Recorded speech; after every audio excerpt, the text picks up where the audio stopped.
ደስታ ለሩትዬ ዘፈነላት። እንግዲህ እኔ ወደ አንቺ መመለስ እፈልጋለሁ፣ ከዚህ በላይ ከአንቺ ርቄ መኖር አልቻልኩም፣ መተንፈስ አልቻልኩም እያለ እንግዲህ ከሄደበት ተመልሶ ወደ ዩቱብም ሊቀላቀል ወደ ቲክቶክም ተቀላቅለዋል። ለሩትዬ እየዘፈነ መጥተዋል ማለት ነው። በጣም ጠፍቶ ነበረ፣ የት እንደገባ ባናቅም በዩቱብም እየሰራ አይደለም፣ ግን ከጎኗ መሆን አለበት። በዚህ ሰዓት እንደሚያፈቅራት በተግባር ማሳየት አለበት። በጉራ ብቻ አይደለም። ቅብርር በለው እንደ ወንድ ልጅ ቆፍጠን በል እሺ።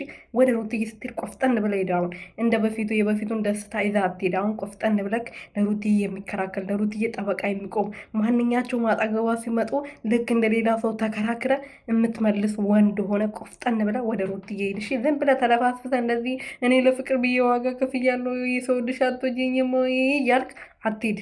ሰላም ሰላም ቤተሰብ እንዴት ናችሁ? ደህና ናችሁ? ሁሉ ሰላም፣ ሁሉ መልካም። እኔ ያለው እግዚአብሔር ይመስገን። ደስታ እንግዲህ ቀብራራው ደስታዬ ብላለች ሩትዬ።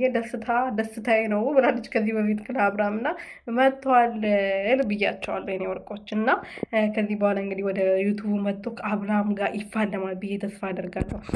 ከሱ ጋር ደግሞ አይዲያ ከሱ ጋር ደግሞ ሊያመጡ ነው እና ለዛ ነው ደስታ የመጣው። እሺ ወርቆችን